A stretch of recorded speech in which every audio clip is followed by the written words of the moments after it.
Welcome to all. आप सभी का स्वागत है वर्ल्ड ज्योग्राफी की क्लास में। लास्ट क्लास तक हम नॉर्थ अमेरिका को कंप्लीट कर चुके हैं और अब हम शुरू करने वाले हैं साउथ अमेरिका कॉन्टिनेंट। ठीक है, आई होप आप सभी को नॉर्थ अमेरिका अच्छे से याद होगा। तो चलिए शुरू करते हैं साउथ अमेरिका कॉन्टिनेंट। अब आपको ये वर्ल्ड मैप दिख रहा होगा, आप एक बार फटाफट बताइए कि कौन सा कॉन्टिनेंट है। एशिया, अफ्रीका, फिर नॉर्थ अमेरिका, साउथ अमेरिका, यहाँ पे एंटार्क्टिका होता है, तो ये 5th नंबर पे एंटार्क्टिका, साइज वाइज बता रही हूँ आपको। फिर यहाँ पे यूरोप था और यहाँ पे अपने ऑस्ट्रेलिया कॉन्टिनेंट था। ठीक है, अब आप मुझे बताइए कि नॉर्थ अमेरिका और साउथ अमेरिका को आपस में जोड़ने का काम कौन करता है। तो यहाँ पे एक देश पड़ता है पनामा। पनामा जो है वो नॉर्थ अमेरिका और साउथ अमेरिका के बीच ही कड़ी है, मतलब उनको ऐसे जोड़ने का काम करते हैं। पनामा स्ट्रेट भी है, राइट। तो मैं अब आपसे कुछ टर्म्स पूछना चाहूंगी कि आपको मैंने फर्स्ट क्लास में बताया था कि सेंट्रल अमेरिका क्या होता है, लैटिन अमेरिका क्या होता है, अपने एंग्लो अमेरिका क्या था, वैसे मिडिल अमेरिका। तो आप सब मुझे बताइए, आई होप आप सबको याद होगा। तो यहाँ पे ये 7 कंट्रीज पड़ती है। ठीक है, 7 कंट्रीज पड़ती है। यहाँ पे नाम अगर आपको पता हो तो ग्वाटेमाला है, होंडुरास है, बेलीज है, एल सल्वाडोर है, कोस्टा रिका, निकारागुआ और पनामा। इन सातों कंट्रीज को क्या बोलते हैं अपन? Central America. अब इन 7 कंट्रीज के साथ में यहाँ पे ऊपर पड़ता है मैक्सिको। अगर आप 7 कंट्रीज के साथ मैक्सिको को जोड़ दोगे तो नाम क्या पड़ जाएगा इसका पूरा? और प्लस प्लस एक सेकेंड, मैक्सिको के साथ साथ यहाँ पे छोटे आइलैंड्स दिख रहे हैं आपको, जिनको कलेक्टिवली कहते हैं वेस्ट इंडीज। वेस्ट इंडीज, ठीक है। तो अगर आप इनको वेस्ट इंडीज को, सेंट्रल अमेरिका को और मैक्सिको को जोड़ देते हो तो ये क्या बन जाता है? तीनों मिला के मिडिल अमेरिका, राइट। अब आप सुनिए, मैक्सिको से लेके ये नीचे आ जाओ, ठेठ नीचे आ जाओ यहाँ पे साउथ अमेरिका के एंड तक, इस पूरे को अपन क्या बोलते हैं? Latin America. क्या बोलते हैं? Latin America. लेकिन मैंने आपको बोला था एक साउथ अमेरिका में यहाँ पे एक देश पड़ता है, उसका नाम है फ्रेंच गुयाना। क्या नाम है? French Guiana. वो ना फ्रांस की टेरिटरी है, फ्रांस को उस पर अधिकार है अभी भी।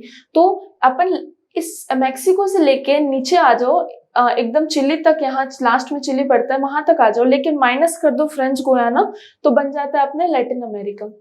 उसके बाद में ऊपर था कनाडा और ये था यूएसए, और कनाडा यूएसए को मिला के क्या बोलते हैं अपन? Anglo America. ठीक है, ये मैंने आपको लास्ट बात बताई। अब चलिए अपन शुरू करते हैं अपने ये साउथ अमेरिका कॉन्टिनेंट। देखिए, साउथ अमेरिका कॉन्टिनेंट ना मतलब बहुत सिंपल कॉन्टिनेंट है, इसमें ज्यादा कंट्रीज भी नहीं है। मोटा मोटी इसमें 12 कंट्रीज है। एक फ्रेंच गुयाना है जो फ्रांस के टेरिटरी, और भी अदर डिपेंडेंसी है जिसपे छोटे छोटे आइलैंड है जिसपे किसी और देश का शासन है। ठीक है, तो अपन ना एक बार कंट्रीज को देखते हुए चलते, साउथ अमेरिका के एटलस लेके बैठना और उसको मार्क करते रहना। ठीक है, अब देखिए यहाँ पे जो सबसे पहले ऊपर आपको कंट्री दिखेगी ना, जो अपने इससे कनेक्ट होगी, वो है कोलंबिया। क्या है? कोलंबिया देश है। मैंने नदी बोल दिया क्या? सॉरी, देश है, कोलंबिया देश है। एक्चुअली कोलंबिया नाम की नदी भी होती है यहाँ पे, मतलब ऊपर नॉर्थ अमेरिका में थी वैसा। तो कोलंबिया देश है यहाँ पे। कोलंबिया के पास में आप आओगे, यहाँ नीचे की तरफ आना तो आपको दिखेगा इक्वाडोर। क्या दिखेगा? इक्वाडोर। और यहाँ आपको कितनी बड़ी कंट्री दिख रही है? ब्राजील। देखिए आप, कितनी बड़ी कंट्री है ब्राजील, साउथ अमेरिका की सबसे बड़ी कंट्री ब्राजील। तो 3 देश बताए, कोलंबिया, इक्वाडोर, ब्राजील। अब इन तीनों के बारे में एक खास बात यह है, आगे भी आएगी और अब बता देती हूँ, कि जो इक्वेटर है, जो अक्षांश है 0 डिग्री, जो विषुवत रेखा है, वो इन तीनों से होके गुजरती है, लाइक ऐसे।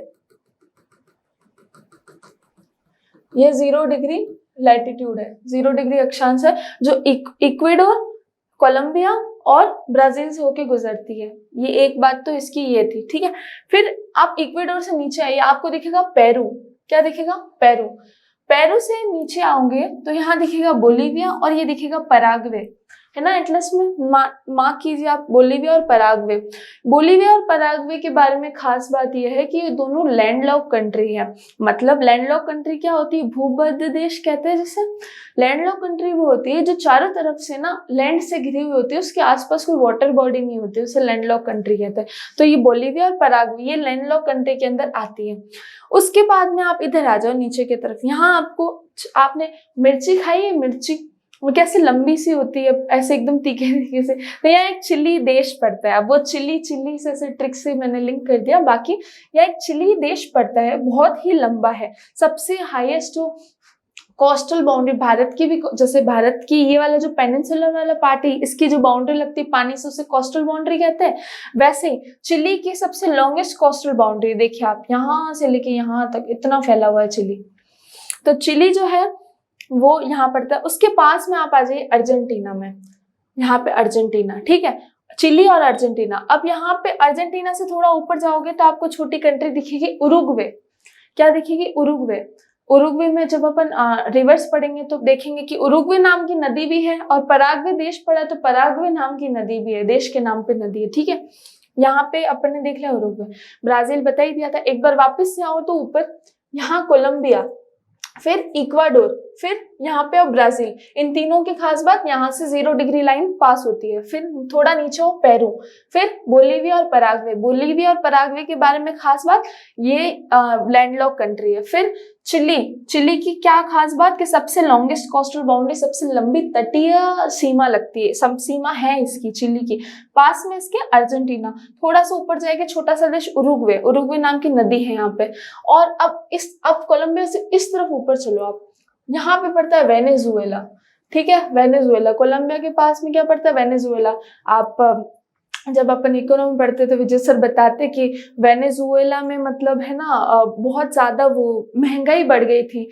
ऐसा था कि 2.5 लाख या 5 लाख ऐसे कोई रुपए लेके जाते थे और एक ब्रेड का पैकेट खरीदते थे।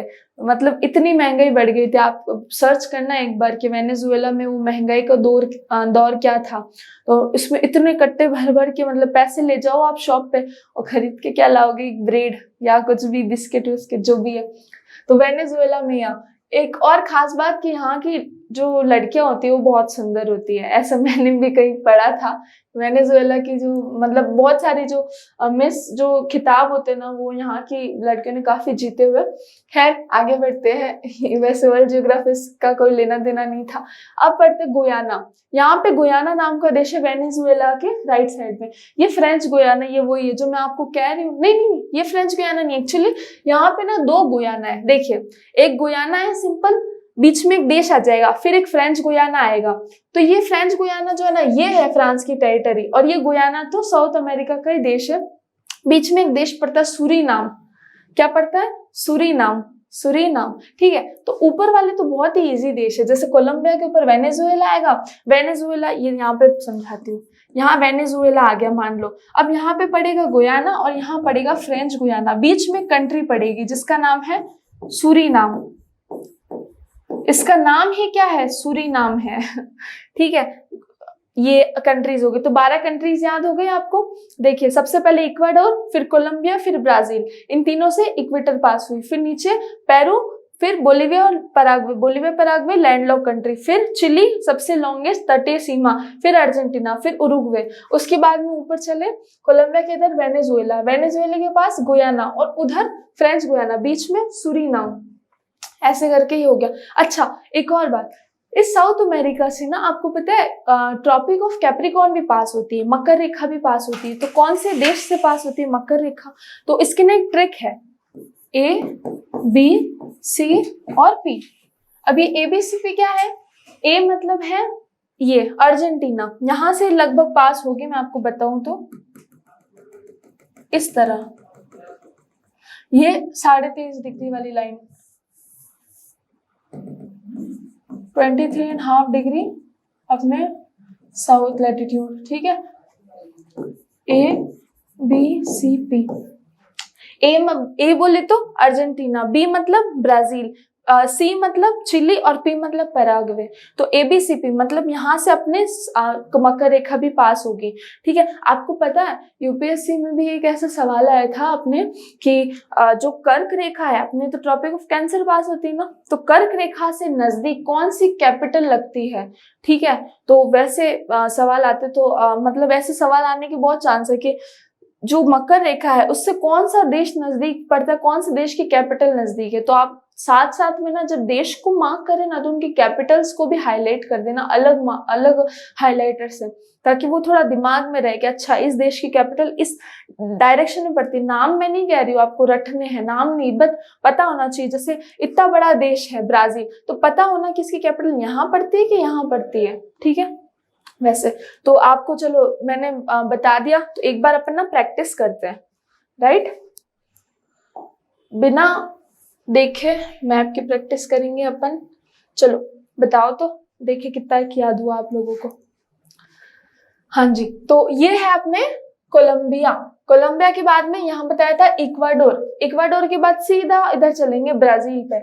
इन तीनों की खास बात, यहाँ से 0 डिग्री लाइन पास होती है। फिर यहाँ पेरू, पेरू के बाद यहाँ पे 2 लैंडलॉक कंट्री, ये बोलीविया और यहाँ पे पराग्वे, PA लिख रही हूँ, पराग्वे, ये दोनों लैंडलॉक कंट्री। फिर यहाँ आ जाओ, ये क्या है, चिली, छोटा, ये लंबा सा जो है ना इतना, ये चिली है। और ये छोटे छोटे इसके आइलैंड्स है, ठीक है, चिली के ये चिली है। उसके बाद में यहाँ बताया था अर्जेंटीना। अर्जेंटीना के बाद यहाँ छोटी सी एक कंट्री दिख रही है आपको, इसका नाम है उरुग्वे, उरुग्वे नाम की नदी भी है यहाँ पे। फिर ऊपर आ जाओ तो कोलंबिया के पास में यहाँ पड़ता है वेनेजुएला। क्या पड़ता है, वेनेजुएला। अब यहाँ 3 देश है, एक तो है गुयाना, उस तरफ है फ्रेंच गुयाना, और बीच में क्या पड़ता है, क्या नाम है इसका, तो इसका नाम है सूरीनाम, ठीक है, इस देश का नाम है सूरीनाम। तो ये टोटल 12 कंट्रीज बता दी, सारी नॉर्थ अमेरिका की एक्सेप्ट फ्रेंच गुयाना का छोड़ के, क्योंकि इस पे किसका अधिकार है, फ्रांस का अधिकार है, ठीक है।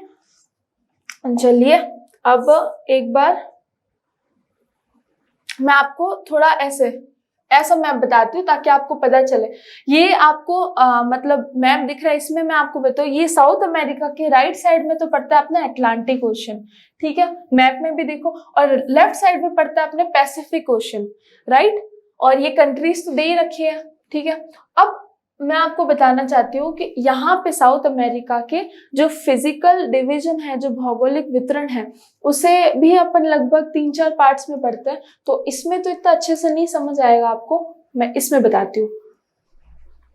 इसमें देखिए आप फिजिकल डिवीजन की बात करें तो सबसे पहले ये साउथ अमेरिका में यहाँ पे पड़ता है, ये वाला आपको दिख रहा है, ये जो मैं ऐसे हाईलाइट कर रही हूँ, इसको कहते हैं वेस्टर्न कोस्टल प्लेन्स, पश्चिमी तटीय मैदान साउथ अमेरिका के, ठीक है। जैसे कि अपने वेस्टर्न घाट है, फिर वेस्टर्न घाट के उस तरफ लेफ्ट साइड में क्या वेस्टर्न प्लेन्स बोलते हैं ना अपन, उसी तरह यहाँ पे ना एक बहुत बड़ा माउंटेन पड़ता है, माउंटेन रेंज है, इसको बोलते हैं एंडीज। ये देखिए इधर, ये ब्राउन ब्राउन दिख रहा है नहीं, इतना लंबा, ये पूरा नीचे तक जाता है, इतनी लंबी, मतलब एक पर्वतों की श्रृंखला है, माउंटेन रेंज है। इस माउंटेन के लेफ्ट साइड में वेस्टर्न कोस्टल प्लेन पड़ते हैं, पश्चिमी तटीय मैदान पड़ते हैं, ठीक है। तो 2 तो डिवीजन ये हो गए। पहला कौन सा, ये अपने वेस्टर्न कोस्टल प्लेन्स, और इसके पास में क्या पड़ता है, एंडीज माउंटेन पड़ते हैं। उसके बाद में कुछ प्लेटोस पड़ते हैं, यहाँ पे कुछ पठार पड़ते हैं। कौन कौन से, ये जो आपको पार्ट दिख रहा है ना, ये वाला, इसको बोलते हैं गुयाना का पठार, गुयाना प्लेटो, ठीक है। दूसरा, ये जो ब्राजील जो है ना, पूरा देश ब्राजील का खुद एक का प्लेटो है, उसका नाम है ब्राजील प्लेटो, ये पूरा, ये है सेकंड नंबर ब्राजील प्लेटो, ये है अपने फर्स्ट नंबर गुयाना का पठार, गुयाना प्लेटो। अब आप ध्यान दीजिएगा, यहाँ पड़ती कंट्री बोलीविया, और ये जो एंडीज माउंटेन है, यहाँ पे बोलीविया कंट्री के आसपास यहाँ पे पठार पड़ता है, जो पर्वतों के बीच में लोकेटेड है। तो आप ही बताइए मुझे कि पर्वतों के बीच में अगर कोई पठार है तो उसको क्या नाम देते हैं अपन, अंतः पर्वतीय पठार। तो ये जो बोलीविया का पठार है, ये अंतः पर्वतीय पठार है, इंटर माउंटेन प्लेटो है। उसके बाद में 3 प्लेटो हो गए, पहला गुयाना का पठार, दूसरा ब्राजील का पठार, तीसरा बोलीविया का पठार। एक और पठार है यहाँ पे पड़ता है एक ऐसे लंबे टाइप में, ये वाला पठार, इसको बोलते हैं पैटागोनिया का पठार, पैटागोनिया प्लेटो, राइट। तो 4 प्लेटो मैंने आपको बताया, एक बार नाम बोलो देखिए। पहला है गुयाना का पठार, गुयाना प्लेटो, दूसरा है ब्राजील पठार, ब्राजील प्लेटो, फिर तीसरा बोलीविया का पठार, इंटर माउंटेन प्लेटो, अंतर पर्वतीय पठार, चौथा है पैटागोनिया प्लेटो, पैटागोनिया का पठार। ये तो तीसरा डिवीजन है प्लेटो का। एक लास्ट बच जाता है अपने मध्यवर्ती मैदान वाला पार्ट, सेंट्रल प्लेन्स, ये वाला, इसको अपन बोलते हैं फोर्थ डिवीजन प्लेन्स वाला रीजन, मतलब मैदान वाला, सेंट्रल प्लेन्स। तो 4 डिवीजन है साउथ अमेरिका के भी, नॉर्थ अमेरिका के भी 4 ही थे, चलो इसके भी 4 है। तो कौन कौन से एक बार बोलना, ये साउथ अमेरिका, तो इसके वेस्ट की तरफ में पड़ता है वेस्टर्न कोस्टल प्लेन, पश्चिमी तटीय मैदान। उसके थोड़ा सा आगे जाएंगे तो एंडीज माउंटेन रेंज, एंडीज पर्वत श्रृंखला दिखेगी आपको, और वो मतलब वो सेकंड डिवीजन है। तीसरा हम पठार पढ़ते हैं, प्लेटोज पढ़ते हैं, और प्लेटोज में भी क्या देखा आपने, गुयाना का पठार, ब्राजील का पठार, इधर बोलीविया का पठार, फिर नीचे पेटागोनिया का पठार, और लास्ट में हमने देखे सेंट्रल प्लेन्स यानी मध्यवर्ती मैदान। बस ये 4 ही तो है, इतना सही तो है इसका division.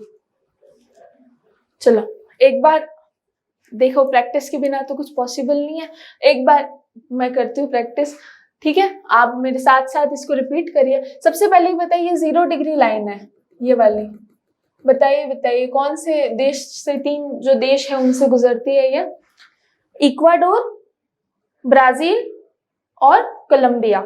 Ecuador, Brazil, Colombia, ECB, ठीक है। ये है 23.5 डिग्री साउथ लैटिट्यूड, मतलब मकर रेखा, ट्रॉपिक ऑफ कैप्रिकॉर्न। ये 4 देशों से गुजरती, कौन कौन से, ABCP। ए बोले तो Argentina, B Brazil, C Chile, और P अपने पराग्वे, ठीक है, 4 देश। उसके बाद में फिजिकल डिवीजन बताइए, ठीक है। ये वाला जो यहाँ पे अपने सबसे पहले ये यहाँ से शुरू होता है और ये पड़ता है यहाँ तक, इतना लंबा है ये, देखिए ये चल रहा है यहाँ तक चलेगा। ये कौन सी पर्वत श्रृंखला है, एंडीज पर्वत श्रृंखला, इसको क्या बोलते हैं, एंडीज माउंटेन रेंज। उसके बाद में ये वाला, ये साइड में, ये जो वेस्ट में आपको प्लेन दिख रहा है, वेस्ट वाला मैदान दिख रहा है, इसको क्या बोलते हैं, वेस्टर्न कोस्टल प्लेन, पश्चिमी तटीय मैदान। फिर यहाँ पे आओ, ये वाला पार्ट, ये फर्स्ट पार्ट, इसको क्या बोलते हैं, पठार देख रहे हैं अभी अपन, तो गुयाना का पठार, गुयाना पठार। फिर ये वाला, ये क्योंकि ये ब्राजील शुरू हो जाता है तो ये ब्राजील वाला पार्ट है, तो इसको क्या बोलते हैं, ब्राजील पठार, ब्राजील पठार, ब्राजील का पठार एक ही बात है। फिर यहाँ पे अपने बोलीविया एक देश पड़ता है, यहाँ पे एक पठार पड़ता है, इसका क्या नाम है, बोलीविया का पठार। और लास्ट में यहाँ पे एक पठार पड़ता है, इसका क्या नाम है, चौथा है ये, इसका नाम है पेटागोनिया। इसको भी रहने दीजिए यहाँ से, पेटागोनिया का पठार, ठीक है। ये और बीच में, ये जो बीच में खाली स्पेस दिख रहा है, यहाँ पे पड़ते हैं मैदान, तो इनको सेंटर में पड़ रहा है इसलिए मध्यवर्ती मैदान, मध्यवर्ती मैदान, ठीक है। तो ये अपने फिजिकल डिवीजन पूरा हुआ इसका, मतलब समझ में आ गया कि कौन सी चीज कहाँ पे। अब एक एक चीजों को देखेंगे, चलिए। मैं पता है आपको चीजें पहले से लिख के रखती हूँ बोर्ड पे, ताकि मेरे लिखने में ज्यादा टाइम ना जाए, और लिखा हुआ होगा तो आप ऐसे पर्स करके वीडियो को डायरेक्ट ऐसे नोट डाउन कर सकते अपने नोटबुक में, इसलिए वैसे। तो चलिए, ये है physiographic division of south America, भौगोलिक वितरण है साउथ अमेरिका का। तो बताइए, ये सबसे पहले वेस्टर्न कोस्टल प्लेन्स, ये कहाँ पड़ते हैं, ये इधर पड़ते हैं, ये भी सबसे लंबे तटीय मैदान में माने जाते हैं, इतने लंबे है ये वेस्टर्न कोस्टल प्लेन पड़ गया। फिर है सेकंड एंडीज माउंटेन रीजन, ये कहाँ से शुरू होती है, यहाँ से शुरू होती है पर्वत श्रृंखला, जो कहाँ तक जाती है, ठेठ नीचे तक जाती है, इतना, ठीक है। उसके बाद सेंट्रल प्लेन्स रीजन छोड़ो, एक बार प्लेटो पे आओ। प्लेटो में देखो, एक गुयाना का पठार है, ये गुयाना का पठार, फिर दूसरा ब्राजील का पठार है, ये ब्राजील का पठार, फिर तीसरा पेटागोनिया का पठार है, तो ये पेटागोनिया का पठार, ये वाला तीसरा। फिर चौथा बोलीविया का पठार है, तो ये बोलीविया यहाँ देश पड़ता है, तो ये बोलीविया का पठार, ठीक है। उसके बाद में अब आओ सेंट्रल प्लेन रीजन पे, मध्यवर्ती मैदान। तो ये वाला जो पार्ट है, इधर मैदान पाए जाते हैं, मतलब यहाँ पे एग्रीकल्चर वो सब वगैरह होता है, तो ये है थर्ड नंबर डिवीजन मतलब ये वाला, ठीक है, सेंट्रल प्लेन रीजन। तो अब अपन शुरू करते हैं अपने फर्स्ट फिजियोग्राफिक डिवीजन से, जिसका नाम है एंडीज। लेकिन उससे पहले ये चीज भी नोट डाउन कर लेना कि साउथ अमेरिका कॉन्टिनेंट में एक इक्वेटर है, एक ट्रॉपिक ऑफ कैप्रिकॉर्न है। इक्वेटर पास होता है ईसीबी से, ईसीबी मतलब इक्वाडोर, कोलंबिया और ब्राजील, और ट्रॉपिक ऑफ कैप्रिकॉर्न यानी मकर रेखा पास होता है एबीसीपी से अर्जेंटीना, ब्राजील, चिली और पराग्वे। ठीक है, ये चारों का नाम। अगर वर्तनी में अशुद्धि हो हिंदी में तो प्लीज इग्नोर। ठीक है, अब साउथ अमेरिका के बारे में कुछ खास बातें क्या कि मैं आपको पहले बता चुकी हूँ जब अपन फर्स्ट क्लास कर रहे थे कि एरिया वाइज तो ये आता है 4th नंबर पे और पॉपुलेशन वाइज आता है 5th नंबर पे। ठीक है, और उसके बाद में टोटल कितनी 12 कंट्रीज है इसमें, और फ्रेंच गुयाना है एक फ्रेंच की टेरिटरी, और भी अदर डिपेंडेंसी, छोटे छोटे आइलैंड जो किसी और देश से बिलोंग करते हैं। फिर लैंडलॉक कंट्री की बात करें तो 2 ही कंट्री, एक तो बोलीविया और एक पराग्वे। और सदर्न टिप बोले इसका दक्षिणी बिंदु, तो वो कौन सा माना जाता है, ये देखिए ये वाला साउथ अमेरिका के, मैं आपको बताती हूँ मैप से थोड़ा। ये जो दक्षिणी बिंदु यहाँ पे जो सदर्न पॉइंट आएगा ना, सबसे नीचे वाला पॉइंट साउथ अमेरिका का, वो चिली देश का होता है और उसका नाम है केप हॉर्न। क्या नाम है उसका, केप हॉर्न। ये देखिए केप हॉर्न, ये किसके देश का है, चिली का है केप हॉर्न। ठीक है, अब पढ़ते अपन फर्स्ट अपन डिवीजन पढ़ेंगे ये एंडीज माउंटेन रीजन का। तो एंडीज माउंटेन के बारे में खास बात, सबसे पहले ये बना कैसे, इतना बड़ा माउंटेन ऐसे कैसे बन गया, मतलब आप मैप में देखिए, आप इधर देखिए एक बार।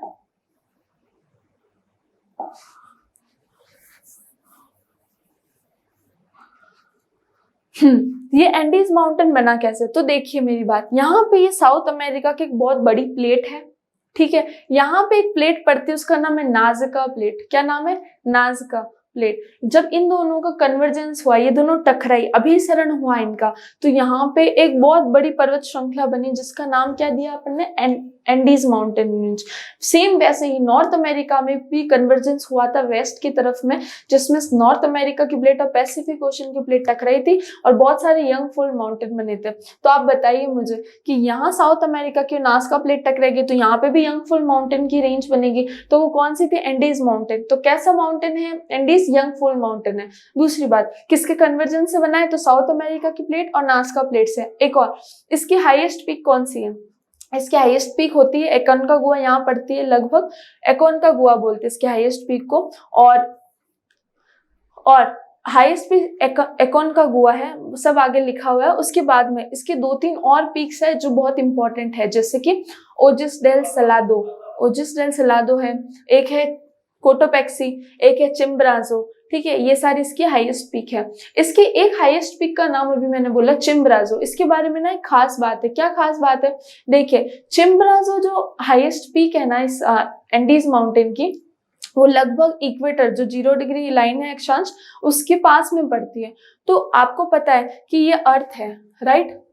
अर्थ को अपन मतलब लगभग ऐसे बोलते हैं ना, ये ज्यादा ही चपटी बना दी, बट अपन ऐसे बोलते हैं कि अर्थ जो है, ध्रुव जो पोल्स होते हैं उससे तो मतलब ऐसे थोड़ी चपटी और यहाँ से थोड़ी उभरी होती है, मतलब पोल से तो ये थोड़ी ऐसे श्रिंक ऐसे होती है, और बल्ज होती है यहाँ इक्वेटर साइड से। तो ये जो साउथ अमेरिका की एंडीज माउंटेन की जो हाईएस्ट पीक है ना, क्या नाम है इसका, चिम्ब्राजो, ये इक्वेटर के आसपास लोकेटेड है। तो अगर आप अर्थ के सेंटर से देखोगे तो अर्थ के सेंटर से बताओ पोल ज्यादा नजदीक है, इक्वेटर ज्यादा नजदीक होगा, पोल ज्यादा होगा, इक्वेटर दूर होगा। तो ये जो चिम्ब्राजो है ये भी हाईएस्ट पीक तो है। तो ये इसको ऐसा बोला जाता है कि विश्व की अगर इक्वेटर से डिस्टेंस मापी जाए, उनकी ऊपर वाले पॉइंट की डिस्टेंस मापी जाए इक्वेटर से, तो चिम्ब्राजो सबसे दूर वाले पॉइंट पे मानी जाती है। आपको समझ आया मैंने क्या बोला, मतलब कि मान लीजिए यहाँ पे इक्वेटर की साइड में, यहाँ पे कहीं पे वो लोकेटेड होगी चिम्ब्राजो, ये हाईएस्ट पीक लोकेटेड होगी। ठीक है, यहाँ से अर्थ के सेंटर से अगर आप डिस्टेंस देखोगे ना, ये डिस्टेंस तो मान लो R1 है, ये डिस्टेंस R2 है, तो R1 छोटी है R2 बड़ी है, ऐसा बोला जाता है क्योंकि ये ऊपर से चपटी होती है अर्थ। तो अगर आप देखोगे इस चिम्ब्राजो, मैं एकोन का गो क्यों बोल रही हूँ, ये चिम्ब्राजो जो है ये बहुत ऊंची है। तो अगर आप इसके ऐसे डिस्टेंस नापोगे ना, तो ये बहुत फर्देस्ट पॉइंट है, बहुत दूर दूर वाला बिंदु है। तो ये खास बात थी चिम्बरासो के बारे में। ठीक है, अब हाँ एक और अब खास बात क्या, हाँ इस जो एंडीज रिवर माउंटेन है ना, इससे बहुत सारी नदी का उद्गम होता है। माउंटेन है तो नदियां तो बहेगी। दो खास नदी की मैं अभी आपको बताती हूँ। एक तो अमेजोन नदी, अमेजोन ब्राजील में, अपने ये साउथ अमेरिका में अमेजोन फॉरेस्ट पाए जाते हैं ना, तो ये अमेजोन नदी बहुत बड़ी नदी है। सबसे बड़ा जो रिवर सिस्टम है उसका वो वही है। और क्या है, इसमें एक नदी निकलती है, उसका नाम है कोलोराडो नदी। क्या नाम है, कोलोराडो। अब आप कहेंगे कि यार कोलोराडो तो सुना सुना लग रहा है, नॉर्थ अमेरिका में भी तो पढ़ा था। हाँ जी पढ़ा था, तो यहाँ पे भी कोलोराडो नदी। लेकिन अगर आपसे एग्जाम में पूछा जाए कि ये कोलोराडो नदी कहाँ पे है, ठीक है, तो आपको नॉर्थ अमेरिका वाला बताना है, क्योंकि वो ज्यादा इंपॉर्टेंट है, क्योंकि वो ग्रैंड कैनियन का निर्माण करती है वहां पे। ये इतनी ज्यादा इंपॉर्टेंट नहीं है, इन दोनों को कंपेयर करें तो वो ज्यादा मतलब उसको तवज्जो देनी है। ठीक है, तो एंडीज माउंटेन के बारे में ये बात। अब एक और चीज बतानी थी मुझे, मैंने आपको बताया कि जो एंडीज माउंटेन है वो वर्ल्ड की सबसे बड़ी पर्वत श्रेणी है, क्योंकि इतना ऊपर से शुरू होती है, ठेठ नीचे आके खत्म होती है। लेकिन ये ना कॉन्टिनेंटल, हम कॉन्टिनेंट के हिसाब से कह रहे हैं कि सबसे बड़ी पर्वत श्रृंखला है। क्यों कह रहे हैं वैसा, क्योंकि महासागर है ना, उसमें भी एक बहुत बड़ी श्रृंखला, आपको पता है उसका नाम क्या है, वो उसका नाम है मिड अटलांटिक ओशनिक रिज। मतलब मिड अटलांटिक ओशनिक कटक, वो जो महासागरीय कटक, वो सबसे बड़ी, लगभग एंडीज से भी बड़ी है वो। तो अगर अपन स्थल की बात करें, महाद्वीप की बात करें, तो उस पे जो सबसे बड़ी पर्वत श्रृंखला है वो एंडीज है फर्स्ट नंबर पे। लेकिन अगर अपन ओवरऑल बात करें कि महासागर और महाद्वीप की दोनों की बात करें, ओशन और कॉन्टिनेंट की बात करें, तो फिर किसका नाम लेंगे, मिड अटलांटिक ओशनिक रिज, जो अटलांटिक ओशन में पाई जाती है। ठीक है, तो चलो एक बार देखते हैं क्या क्या पढ़ा है अपन ने। ये फॉर्मेशन इसका कैसे हुआ, निर्माण, तो अभिसरण हुआ था साउथ अमेरिकन की प्लेट का और नाजका प्लेट का। ठीक है, वर्ल्ड की लॉन्गेस्ट कॉन्टिनेंटल माउंटेन रेंज है, लगभग 7 कंट्रीज में विद्यमान है, ये पाई जाती है। कॉन्टिनेंटल क्यों लगाया मैंने, आप समझ गए। महाद्वीप क्यों लगाया मैंने, विश्व की सबसे लंबी महाद्वीपीय पर्वतीय श्रृंखला है या श्रेणी है। क्यों लगाया, क्योंकि अपन सिर्फ स्थल वाले भाग की बात कर रहे हैं। अगर अपन महासागर की बात करेंगे तो उसमें वो उसका नाम आ जाएगा मिड अटलांटिक ओशनिक रिज का। उसके बाद यहाँ मैंने एक लिखा है वर्ल्ड की सेकंड हाईएस्ट माउंटेन रेंज है। अब ये इसका मतलब क्या है, लॉन्गेस्ट हाईएस्ट, तो एक ही बात नहीं, एक बात नहीं, अलग बात है। लॉन्गेस्ट का मतलब होता है लंबी, हाईएस्ट का मतलब होता है ऊंची। तो लंबी में तो ये फर्स्ट नंबर पे, लेकिन ऊंची में तो यार हमारा भारत, मतलब हिमालय। हिमालय जो है सबसे ऊंची पर्वत श्रृंखलाओं में माना जाता है। ये जो है सेकंड हाईएस्ट माउंटेन रेंज मानी जाती है हिमालय के बाद में, आफ्टर हिमालय। तो एंडीज माउंटेन वर्ल्ड की सबसे लंबी पर्वत श्रृंखला है और सबसे दूसरे नंबर पे सबसे ऊंची पर्वत श्रृंखला है। तो पहली कौन सी, पहली अपनी हिमालय चोटी। ठीक है, उसके बाद में यहाँ की हाईएस्ट पीक कौन सी, वो है एकोनकागुआ, एकोनकागुआ।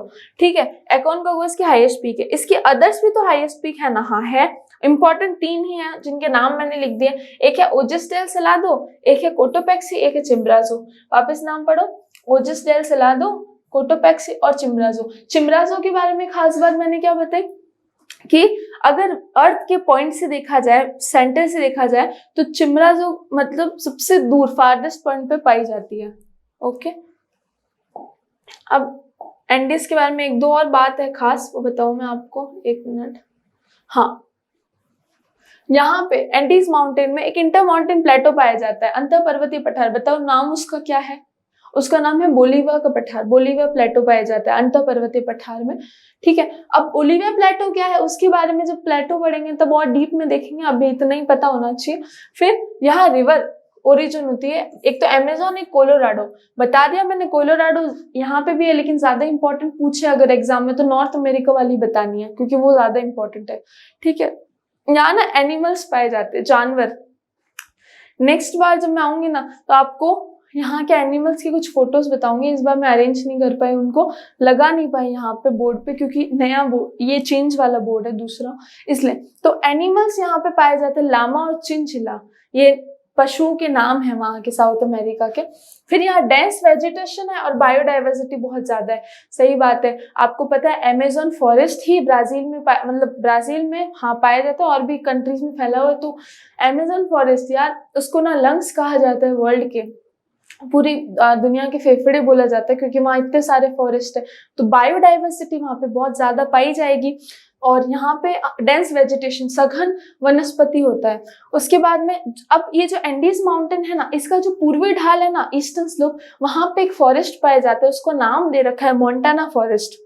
क्या नाम है? Montana forest. अगर आपको याद हो तो अपन जब इंडस्ट्रियल रीजन कर रहे थे यूएसए के, अमेरिका के, तो वहां अपन ने एक देश पढ़ा था, उस यूएसए के एक स्टेट का नाम पढ़ा था, उसका नाम था मोंटाना। तो यहाँ पे भी मोंटाना फॉरेस्ट ऐसे रिलेट करा रही हूँ, बाकी कुछ नहीं। तो ईस्टर्न स्लोप ऑफ एंडीज में मोंटाना फॉरेस्ट पाए जाते हैं। यहाँ मिनरल्स की बात करें तो एंडीज माउंटेन में मिनरल्स वही है जो रॉकी माउंटेन में मिनरल मेन था। बताओ रॉकी माउंटेन में कौन सा मिनरल ज्यादा पाया जाता था? कॉपर का। तो एंडीज माउंटेन में भी कॉपर, जो कॉपर है वो ज्यादा पाया जाता है, उसके साथ में गोल्ड भी बहुत अच्छी मात्रा में पाया जाता है यहाँ पे। तो मेनली तो कॉपर है, याद रखना। एंडीज और रॉकी दोनों में कॉपर की प्रचुरता देखी जाती है। ठीक है, तो एंडीज माउंटेन इतना ही था, आपको इतना ही पढ़ना था एग्जाम पॉइंट ऑफ व्यू से। अब क्या क्या देखा आपने? एक तो अंतर पर्वतीय पठार पाया जाता है इसमें बोलीविया, उससे पहले कैसे बना? फॉर्मेशन से, किसके कन्वर्जेंस से? तो अपने south America plate Nazca plate के टकराने से बना है। डेंस वेजिटेशन है, बायोडाइवर्सिटी बहुत ज्यादा है, रिवर्स ओरिजिनेट होती है अमेजोन और कोलोराडो नदी, और क्या है? पूर्वी ढाल है, वहां मोंटाना फॉरेस्ट पाए जाते हैं। एनिमल से लामा और चिंचिला, और मिनरल्स है कॉपर और ये सब गोल्ड। ठीक है, तो ये एंडीज माउंटेन के बारे में अच्छी जो भी बातें थी, 7 कंट्रीज में फैला हुआ है। अब हम पढ़ते हैं दूसरा डिवीजन इसका, प्लेटोज वाला, कि 4 प्लेटोज बताए, 4 पठार बताए। कौन से? गुयाना और ब्राजील और अपने पैटागोनिया और बोलीविया का पठार। तो पहले अपन देखते हैं गुयाना का पठार, गुयाना प्लेटो। सबसे पहले तो गुयाना प्लेटो के बारे में खास बात क्या है? देखिए, ये जो साउथ अमेरिका का मैं बताऊं आपको, एक सेकेंड।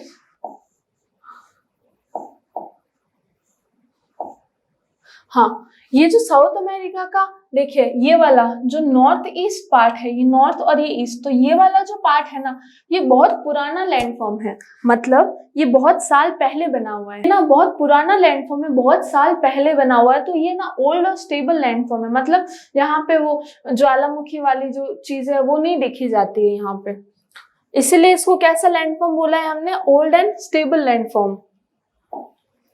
ठीक है, दूसरी बात, यहाँ पे बहुत सारे मिनरल्स पाए जाते हैं। पठार में तो मिनरल्स का भंडार होता ही है, तो यहाँ बहुत सारे मिनरल्स पाए जाते हैं। कौन कौन से मिनरल्स? खनिज है तो बॉक्साइट है, आयरन है, गोल्ड है, ये सब, डायमंड है। लेकिन खास जो इम्पोर्टेंट है वो है ये मैग्नीज पाया जाता है यहाँ पे, मैग्नीज। ठीक है, तो 2 इंपॉर्टेंट मिनरल, एक तो बॉक्साइट और मैग्नीज, बाकी तो आयरन, गोल्ड और डायमंड, ये दिमाग में रखना। बट मैग्नीज इंपॉर्टेंटली याद रखना कि मैग्नीज पाया जाता है यहाँ पे अपने गुयाना के पठार में। अच्छा, मैंने आपको बताया कि शील्ड क्या होता है? तो शील्ड होता है कि ऐसा भूभाग जो बहुत पुराना हो, तो उसको बोलते हैं हम शील्ड का एग्जाम्पल है। तो ये जो गुयाना का पठार है ना, ये भी बहुत पुराना लैंडमास है, तो इसको भी हम शील्ड का एग्जाम्पल बोलते हैं। यहाँ से एक रिवर ओरिजिनेट होती है, ओरिनाको। क्या नाम है इसका? ओरिनोको रिवर या ओरिनाको रिवर। ये ओरिजिनेट होते हैं, यहाँ पे इंपॉर्टेंट रिवर है। ये रिवर आगे चल के एक मैदान का निर्माण करेगी। जब अपन मैदान पढ़ेंगे तो उसके बारे में भी देखेंगे। तो ओरिनाको रिवर वापस आगे आएगी। फिर यहाँ का हाईएस्ट पॉइंट देखिए, कोई भी अगर कोई माउंटेन है, कोई पर्वत है, तो उसका तो हाईएस्ट पॉइंट होगा ही, एक ऊंचा पॉइंट। लेकिन कोई पठार है तो उसका भी तो एक हाईएस्ट पॉइंट होगा ना। मान लीजिए ऐसा कोई पठार है, तो ये मान लीजिए पठार है, तो इसका भी एक हाईएस्ट पॉइंट इस पठार का, उसका नाम क्या है? Pico de Neblina. क्या नाम है? पिको डी नेबलिन, इसके हाईएस्ट पॉइंट का नाम है। उसके बाद में आप देखिए, ये जो गुयाना का पठार है, यहाँ पे बहुत सारे मिनरल्स पाए जाते हैं, तो उसको खनन करके अपन बहुत सारे यूज ले सकते, तो इकोनॉमिक पॉइंट ऑफ व्यू से इंपॉर्टेंट हुआ कि नहीं? अच्छा, यहाँ पे पठार है, नदियां बहती है, जैसे खास नदी ओरिनोको, और भी नदियां है यहाँ पे। तो जब नदियां ऐसे पठार से गिरती है तो क्या निर्माण करती है, क्या कैपेसिटी है उनके अंदर? हाइड्रो इलेक्ट्रिसिटी प्रोडक्शन करने की कैपेसिटी पाई जाती है। तो ये एनर्जी पॉइंट ऑफ व्यू से भी इंपॉर्टेंट है। और यहाँ पे बायोडाइवर्सिटी तो बहुत ज्यादा ही पाई जाती है, तो ये बायोडाइवर्सिटी पॉइंट ऑफ व्यू से भी इंपॉर्टेंट है। तो ये क्या लिखा है मैंने कि ये जो गुयाना का पठार है आर्थिक दृष्टि से, ऊर्जा की दृष्टि से और जैव विविधता की दृष्टि से इंपॉर्टेंट है, उनके व्यू से इंपॉर्टेंट है। तो कुछ नहीं, 4-5 बातें गुयाना पठार के बारे में। ओल्ड और स्टेबल लैंडमास है, एग्जाम्पल है शील्ड का, बहुत सारे मिनरल पाए जाते हैं, बॉक्साइट और मैग्नीज खास है। उसके अलावा गोल्ड, सिल्वर, डायमंड भी देखे जाते हैं यहाँ पे। और यहाँ से रिवर ओरिजिनेट होती है, ओरिनोको नाम है इसका। और यहाँ की हाईएस्ट पीक देखे तो एकोनकागुआ मानी जाती है। एकोनकागुआ के अलावा कोई पूछे तो ओजिस डेल सलादो, कोटोपेक्सी और चिम्ब्राजो। चिम्ब्राजो के बारे में खास बात कि अर्थ के सेंटर से सबसे फारदेस्ट पॉइंट, सबसे दूरतम अधिकतम दूरी पे जो बिंदु है वो चिम्ब्राजो का हाईएस्ट पॉइंट माना जाता है। और उसके बाद ये एनर्जी पॉइंट ऑफ व्यू से, इकोनॉमिक पॉइंट ऑफ व्यू से और बायोडाइवर्सिटी पॉइंट ऑफ व्यू से इंपॉर्टेंट है।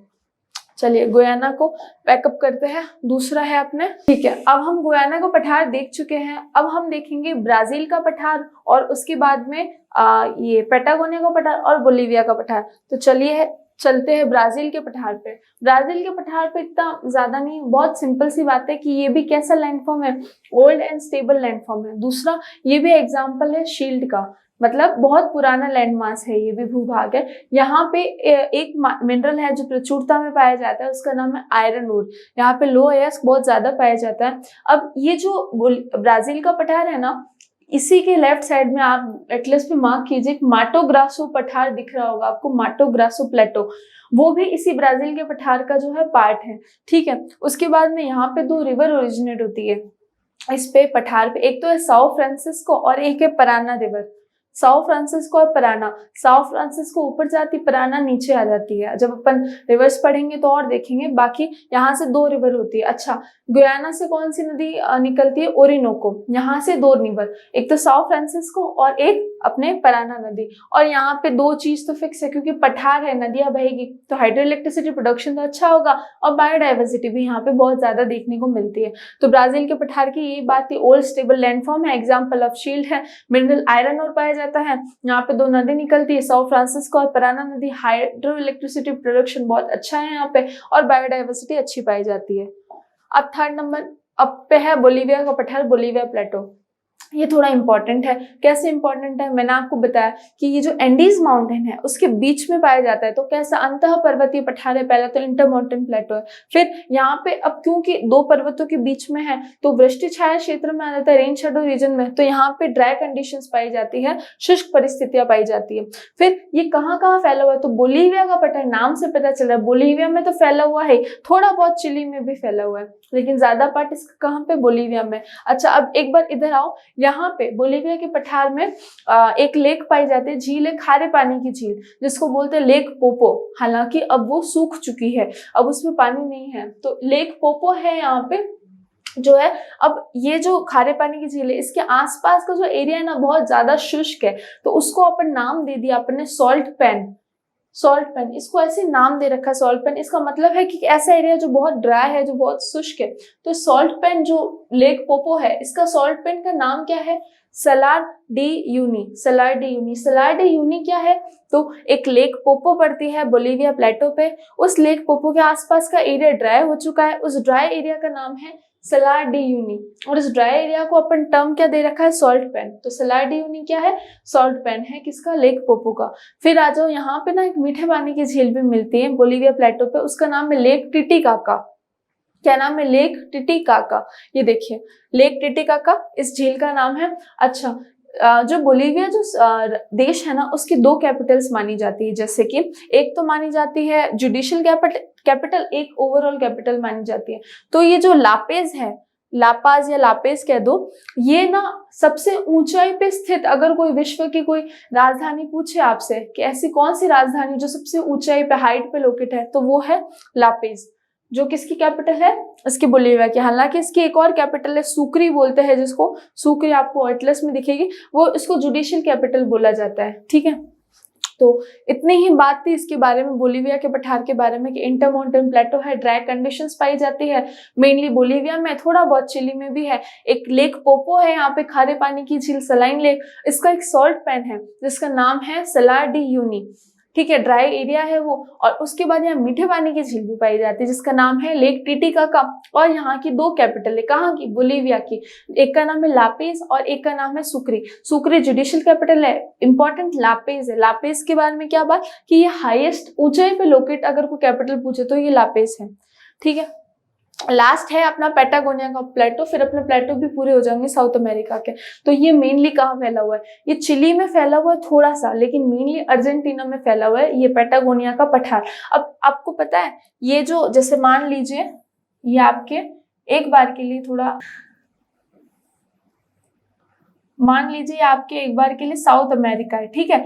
अब यहाँ पे ना एंडीज माउंटेन आता है पूरा लंबा लंबा, और एंडीज माउंटेन के राइट साइड में ये पैटागोनिया का पठार पड़ता है। मतलब इस पठार, जो एंडीज माउंटेन है उसके राइट साइड में पड़ रहा है, मतलब उसके रेन शेडो रीजन में पड़ रहा है, किसमें? वृष्टि छाया क्षेत्र में पड़ रहा है। तो आप बताइए कि अगर कोई भी चीज किसी पर्वत के वृष्टि छाया क्षेत्र में पड़ती है तो वहां पे क्या होती है, कैसी स्थिति पाई जाती है? शुष्क परिस्थिति, ड्राई कंडीशंस पाई जाती है। तो ये जो है रेन शेडो रीजन में लोकेटेड है ऑफ एंडीज माउंटेन, वृष्टि छाया क्षेत्र ऑफ एंडीज पर्वत में, इसलिए यहाँ शुष्क परिस्थिति, एरिड कंडीशंस पाई जाती है।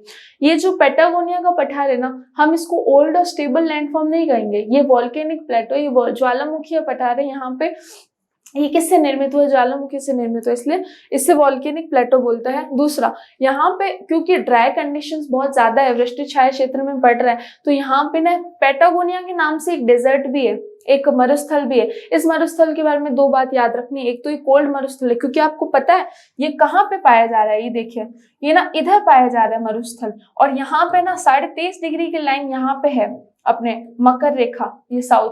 तो इसके कितना नीचे पाया जा रहा है, तो यहाँ पे कैसा ठंडा वातावरण होगा, तो ये कोल्ड मरुस्थल है ऐसे, ठीक है। और ये सबसे बड़ा मरुस्थल है पूरे साउथ अमेरिका का, ठीक है। तो ये कुछ बातें पैटागोनिया के बारे में थी। चिली अर्जेंटीना में फैला, अर्जेंटीना में ज्यादा है, वॉल्केनिक का पठार है और वॉल्केनिक प्लेटो है, एंडीज माउंटेन के वृष्टि छाया क्षेत्र में पड़ता है, और यहाँ पे क्या है, पैटागोनिया नाम का डेजर्ट पाया जाता है जो कोल्ड है और सबसे बड़ा है साउथ अमेरिका का। अब ना आपको वेस्टर्न कोस्टल प्लेन भी बता देती हूँ, ताकि आपके ना ये भी हो जाए, क्योंकि बहुत छोटा सा है ये वेस्टर्न कोस्टल प्लेन।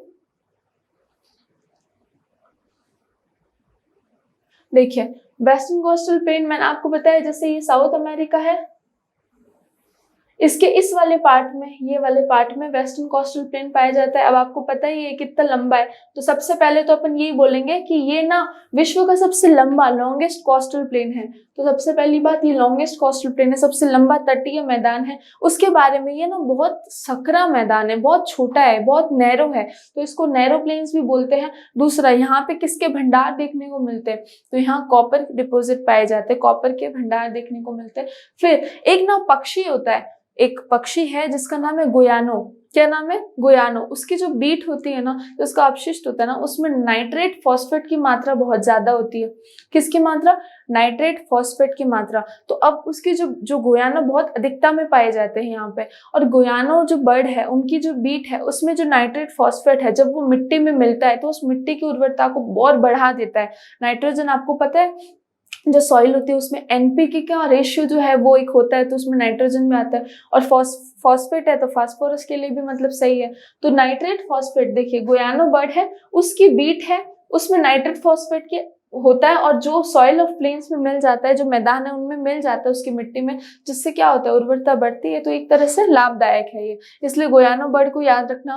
लास्ट चीज इसके बारे में, ये जो वेस्टर्न कोस्टल प्लेन है ना, आपको ये वापस से बना के बताऊं, तो मान लीजिए ये ऐसे ऐसे है, तो इस वेस्टर्न कोस्टल प्लेन के मध्य में, बीच में एक लगभग बीच में एक डेजर्ट पाया जाएगा, उसको बोलते हैं अटाकामा का मरुस्थल, अटाकामा डेजर्ट।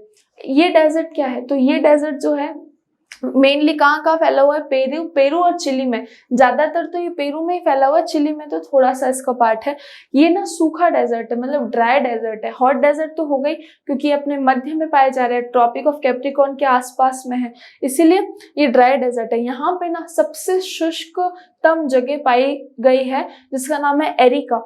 यहाँ पे सबसे ड्राईस्ट प्लेस लोकेट की गई है, उसका नाम क्या है? एरिका। एरिका, ठीक है, वो साउथ अमेरिका में पड़ती है, एटाकामा डेजर्ट में पड़ती है, उसका पार्ट है। तो वेस्टर्न कोस्टल प्लेन में बस इतना ही था कि सबसे लॉन्गेस्ट कोस्टल प्लेन है, सबसे क्या कहेंगे अपन, लंबे तटीय मैदान है, और ये जो है सकरे मैदान है, नैरो प्लेन्स है। दूसरा कि यहाँ पे एक पक्षी पाया जाता है, उससे पक्षी से पहले यहाँ डिपॉजिट होते हैं, कॉपर के डिपॉजिट है। फिर यहाँ एक पक्षी पाया जाता है जिसका नाम है गोयानो पक्षी। उसकी जो बीट होती है उसमें नाइट्रेट फॉस्फेट की मात्रा ज्यादा होती है, जिससे क्या होता है, जो अगर मिट्टी में मिलती है तो उसकी उर्वरता को बढ़ाने का काम करती है। फिर यहाँ एक एटाकामा डेजर्ट है। एटाकामा डेजर्ट की खास बात कि यहाँ पेरू और चिली में ड्राइएस्ट प्लेस है पूरे साउथ अमेरिका का। यहाँ एक जगह पड़ती है, नाम है उसका एरिका। एरिका ड्राइएस्ट प्लेस बोला गया है पूरे विश्व की, अगर कोई शुष्कतम जगह है तो वो अपने एरिका है। तो आज की क्लास में हमने ये एंडीज माउंटेन देख लिया, ये वेस्टर्न कोस्टल प्लेन देख लिया और सारे प्लेटो देख लिए। नेक्स्ट क्लास में सेंट्रल प्लेन्स देख के रिवर्स और लेक्स जो है इसकी देख लेंगे, तो अपना ये लगभग प्रोपोर्शन कंप्लीट हो जाएगा। 1-2 क्लास में साउथ अमेरिका को सम कर देंगे। Thank you so much.